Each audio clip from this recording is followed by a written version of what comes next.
올라세요 여러분. 스페인어를 배우시려는 분들 중에서 스페인어를 어떻게 배우는 게 좋은 방법일지 궁금해 하시는 분들이 계시더라고요. 그래서 그거에 대한 얘기를 해보려고 합니다. 저희 부부도 올해 안에 한국에 돌아갈 준비를 하고 있어서 제 와이프도 이제 한국어를 공부해야 할 처지에 놓이게 되었는데요. 저도 그렇지만 와이프도 엉덩이 붙이고 앉아서 꾸준히 공부하는 그런 성격이 아니다 보니까 어떻게 해야 그런 방식의 공부는 적게 하면서도 효율적으로 배우게 할 수 있을까, 이런 고민을 요새 많이 해봤어요. 언어를 배우는 데 있어서 제가 가장 중요하게 생각하는 부분이 듣기와 말하기거든요. 결국엔 언어를 배우는 목적이 외국인과 대화를 하기 위해서잖아요. 물론 시험을 준비하시는 분들은 문법도 정확히 알아야 되고 일상생활에서 쓰이는 것보다 더 많은 어휘를 알아야 되겠지만, 그것도 듣기와 말하기를 중심으로 하면서 보충하는 식으로 하면은 더 쉽게 배우지 않을까, 이렇게 생각하고 있습니다.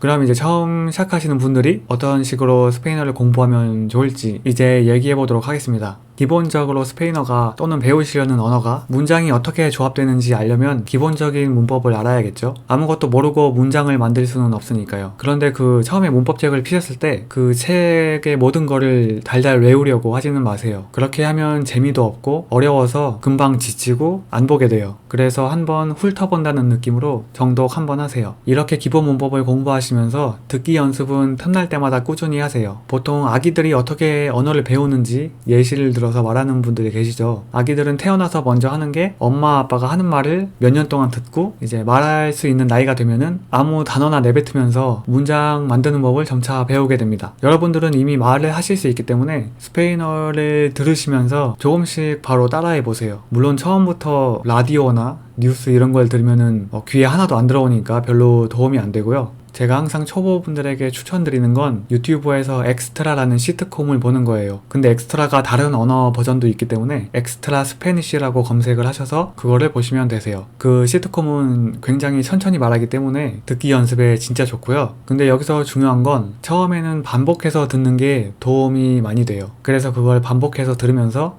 말로 따라해 보세요.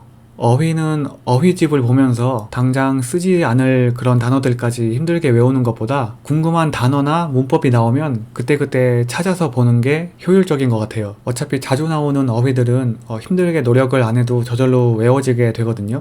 이런 식으로 시간이 조금 지나면 스페인어에 대한 그런 감이 오게 됩니다. 예를 들어서 내가 에스토이 엔 세울이라고 말을 하는데 엔이라는 전치사에 대해 잘 몰라도 왠지 이렇게 말해야 될 것 같다 하는 그런 느낌이 있어요. 딱히 확신이 들지 않아도 에스토이 아 세울 이런 말은 한 번도 못 들어봐서 어색하다. 그래서 혹시 몰라서 찾아봤더니 엔이 맞더라. 이런 경험을 많이 하게 돼요. 그럴 때 처음에 보셨던 그 기본 문법책을 다시 한번 보시면은 훨씬 더 이해가 빨리 되고 기본이 더 탄탄해집니다. 그래서 제 와이프도 한번 이런 식으로 한국어 공부를 시켜볼 거예요.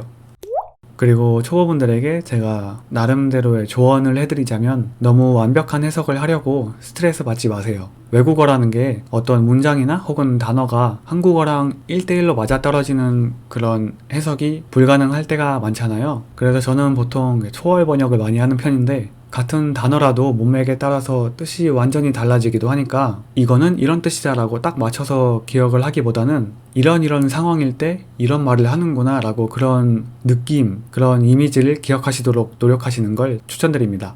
그리고 사람들 앞에서 말하는 걸 부끄러워하지 마세요. 저도 사실 외국어를 할 때 눈치가 많이 보이는 건 사실인데요. 특히 이럴 때 있잖아요. 외국인과 대화를 하고 있는데 거기에 한국인도 같이 껴있을 때 그럼 내가 정확하게 말하고 있는 건가? 저 사람이 나 스페인어 되게 못하네 라고 생각하면 어떡하지? 하면서 움츠러들 때가 있거든요. 저도 혼자서 스페인어로 말하는 그런 영상을 만들 때는 스크립트를 써서 와이프가 그 스크립트를 체크해 주니까 그래도 괜찮은데 와이프랑 둘이서 같이 얘기할 때는 그냥 즉석에서 바로 얘기를 해야 되다 보니까 그때 이제 확신이 많이 들지 않아서 많이 말을 못하게 되더라고요. 근데 괜찮습니다. 괜찮아요. 외국말인데 완벽하게 못하는 게 당연한 거죠. 그 나라에서 태어났거나 어릴 때부터 살았거나 하지 않는 이상은 아무리 오랫동안 배워도 원어민을 따라잡는 게 불가능한 것 같아요. 한 나라의 언어를 완벽하게 알려면 그 나라의 문화도 이해를 해야 하니까요. 그러니까 너무 눈치 보지 마시고 내뱉으세요. 우리도 외국인이 조금 어색하게 말해도 다 알아듣잖아요.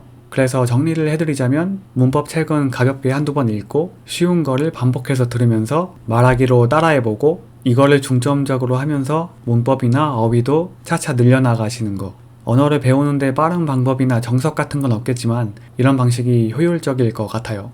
오늘도 열공하시고 다음 영상에서 뵙겠습니다.